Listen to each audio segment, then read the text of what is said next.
11월 6일 수요일 매일 성경 묵상을 시작합니다. 오늘 함께 나눌 말씀은 디모데전서 3장 1절에서 7절입니다.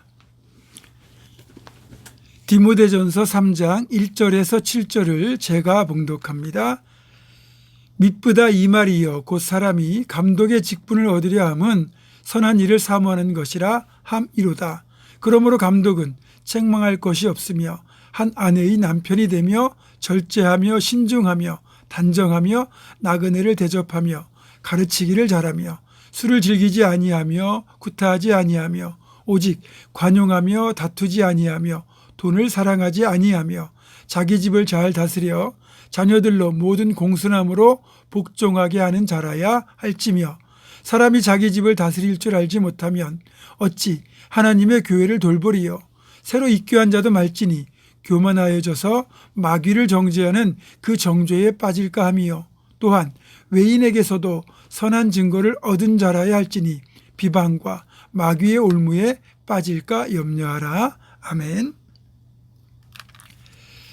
바울사도는 오늘 본문에서 감독의 기준, 다시 말하면 목회자의 기준을 구체적으로 제시하고 있습니다.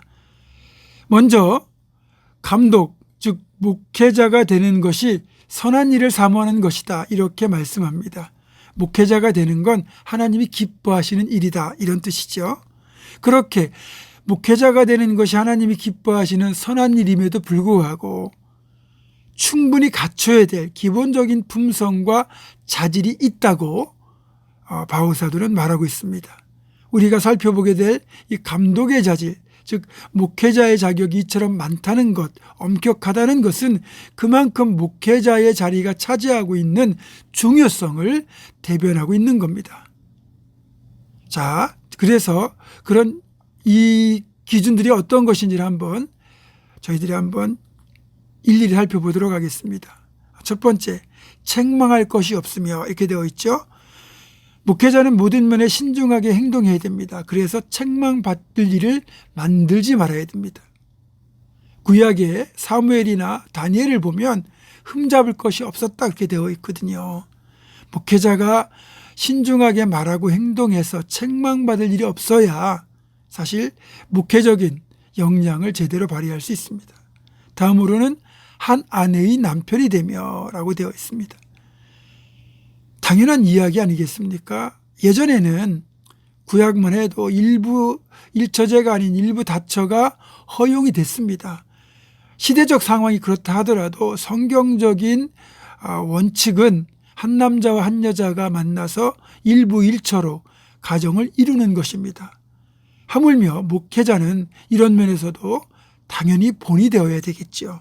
다음으로 절제하며, 여기에서 절제가 언급된 것이 중요합니다. 사실 모든 문제는요, 도가 지나쳐서 발생하는 겁니다. 그리고 이게 도가 지나치면 결국 이게 사고로 이어지거든요. 절제라고 할 때 아예 하지 말라는 말이 아닙니다.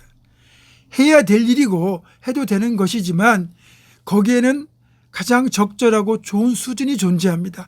그걸 넘어서 지나치게 하지 말라는 거예요. 그리고 우리가 이 지나치게 여기에 빠지는 걸 중독이라고 표현하잖아요.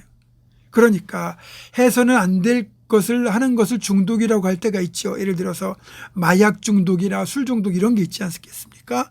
그렇지만 이런 것만 중독이 되는 것이 아니라 해도 되는 것이고 또 해야 되는 것이라 할지라도 이게 적절한 수준을 넘어서 그 사람을 파괴하게 만든다면 그것도 중독이라고 합니다. 아무리 목회자라도 절제할 줄 모르게 되면 반드시 사고를 치게 되어 있거든요. 그래서 목회자에게는 절제가 굉장히 필요한 덕목이기도 합니다. 다음으로는 신중하며 이렇게 되어 있어요. 신중하게 되면 실패를 확실히 줄일 수 있죠. 신앙인은 기도와 말씀을 통하여 여러 차례 하나님의 뜻을 확인하는 것, 이게 바로 신중이라고 할 수 있습니다. 그냥 조심스러운 성격이 아니라 하나님의 뜻을 묻고 행동하는 것을 신중이라고 말한다는 겁니다. 하나님의 뜻대로 행하면 실패할 일이 아예 없죠. 그래서 신중이 중요한 겁니다. 다음으로는 단정하며, 분명히 단정한 걸 말합니다. 말과 행동이 흐트러짐이 없이 덕이 되는 모습을 말합니다. 책망할 것이 없는 것과 같은 거죠. 또 나그네를 대접하며 이렇게 되어 있어요. 요즘은 찾아보기 힘든 덕목이죠. 원래 이제 이 성경이 쓰였던 배경은 유목문화 배경이 큽니다. 유목민들의 특징 중에 하나는 나그네를 잘 대접한다는 거예요. 이스라엘 사람들은 원래 유목민들이었잖아요. 그러니까 유목민의 삶에서 정착민의 삶으로 바뀌었다고 해서, 또 나는 유목민이 아니라고 해서 나그네를 대접하는 일을 소홀히 하지 말라는 겁니다. 그리고 이것이 목회자에게도 요구되는 덕목이라는 거죠. 그리고 이어서 가르치기를 잘하며 이렇게 되어 있습니다. 이 점에서는 항존직이 아닌 목회자에게 특별히 더 요구되는 덕목이라고 할 수 있습니다. 목회자에게는 가르치기를 잘하는 것이 가장 중요하죠. 가르치는 것을 잘 못한다. 그러면 목회적으로 문제가 많을 겁니다. 또 술을 즐기지 아니하며 이렇게 되어 있죠. 우리의 현실로 말하자면 아예 술을 입에 대지 아니하며 이렇게 번역해야 됩니다. 물론 술과 담배는 구원과 전혀 상관이 없어요. 그러나 구한말, 이 한반도의 복음이 전해질 때 선교의 중추적 역할을 감당했던 선교사들이 주로 미국에서 보수적인 신앙을 물려받았던 분들입니다. 당연히 선교사들 자체가 술, 담배를 입에 대지 않는 사람들이었고, 또 그 당시 구한말 우리나라가 기울어가던 시대와 맞물려 많은 사람들이 술과 담배와 노름, 축첩 등을 일삼았기 때문에 선교사들이 볼 때는 이런 것들을 강력하게 금지하지 않고는 이 민족에게 소망이 없겠다 싶으니까 처음부터 강력하게 술과 담배, 아편, 노름, 축첩 등을 금지시킨 겁니다. 이것이 한국교회 전통이 되어 예수를 믿는다면 당연히 술과 담배를 하지 않는 것으로 정착이 된 거죠. 그런데 지금은 천주교나 기독교 장로회 같은 경우는 술과 담배를 어느 정도 허용을 하고 있고, 다른 교단들도 술, 담배를 죄악시하고 있지는 않습니다. 100번을 양보해서 성도들은 그렇게 할 수 있다 쳐도 목회자는 적어도 술, 담배를 멀리해야 되겠죠. 또 이어서 구타하지 아니하며 이렇게 되어 있잖아요. 구타의 대상이 누구인지 명확하게 나타나 있지 않지만 주로 구타는 어떤 때 벌어집니까? 나보다 약한 사람들을 향하여 이 폭력을 행사할 때가 많습니다. 그러니까 나보다 연약한 사람들, 즉 아내나 아이를 같은 사람들을 구타하지 말라는 거예요. 솔직히 어떻게 사람이 사람을 때립니까? 이건 정말 못난 짓이거든요. 하물며 목회자가 누구를 구타한다? 있을 수가 없는 일이죠.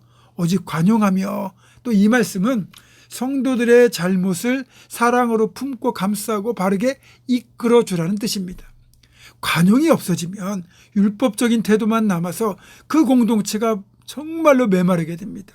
정죄하고 비난하고 책망하고 결국 모두가 상처를 받거든요. 그러니까 목회자가 먼저 관용을 베풀어야 됩니다. 또 이어서 다투지 아니하며 이렇게 되어 있잖아요. 자신의 혈기를 부리지 말고 자기 주장만 내세우지 말고 역지사지의 심정으로 포용하라는 겁니다. 또 돈을 사랑하지 아니하며 라고 되어 있잖아요. 저는 여기서 많이 찔립니다. 돈을 사랑하는 것은 아닐지라도 돈에 흔들리거나 돈 때문에 원칙을 벗어날 때가 종종 있기 때문입니다. 돈 때문에 목회의 길에서 실패한 분들도 참 많아요. 그래서 적어도 목회자는 정말 돈 문제만큼은 초월해야 된다라는 생각이 듭니다. 또 자기 집을 잘 다스려야 하고, 옛말에도 수신제가 치구평천하라는 말처럼 목회자는 자기 가정부터 잘 다스릴 수 있어야 됩니다. 또 새로 있게 한 자도 말지니라고 되어 있는데, 아직 검증이 안 된 사람을 섣부르게 감독으로 목회자로 세우지 말라는 말이에요. 목회자 한 사람이 잘못되면 교회 공동체가 다 위험해지거든요. 마지막으로 외인에게서 선한 증거를 얻은 자라야 할지 이렇게 되어 있습니다. 즉 다른 사람들에게서 인정받지 못하는 사람은 목회자가 되면 안 된다는 거죠. 사람에게도 인정받지 못하는 사람이 어떻게 하나님께 인정을 받겠습니까? 또 행실이 바르지 못한 경우 이것 때문에 교회를 비난하고 하나님을 비난할 근거를 제공하잖아요. 여러분, 저도 하나님과 여러분 앞에 부끄럽지 않은 목회자가 되기 위하여 더 노력하겠습니다. 기도해 주시고 많은 격려를 부탁드립니다. 바라기는 우리 모두 목회자같이 선한 증거를 얻는 신앙인으로 이 마지막 때를 잘 살아갈 수 있기를 주님의 이름으로 축원합니다. 기도하겠습니다. 하나님, 이 시대의 목회자로 우리를 부르실 때 하나님은 선하신 기대를 가지고 많은 것들을 맡기십니다. 그러기 위해서 그 일을 잘 감당하기 위해서 우리가 지켜야 될 이 덕목들, 원칙들을 잘 지켜나가게 도와주시고 끝까지 충성하여 하나님 앞에 선한 목자로 인정받는 우리 모두가 되도록 주여 도와주시옵소서. 예수님의 이름으로 기도하옵고 이제는 우리 주 예수 그리스도의 은혜와 하나님의 사랑과 성령의 교통하심이 하나님 앞에 온전히 쓰임받는 선한 목자 될 것을 결단하는 부족한 종과 또 사랑하는 성도들 위해 이들의 가정과 생업과 앞날과 우리 교회 위에 지금부터 영원토록 함께 하시옵기를 간절히 축원하옵나이다. 아멘.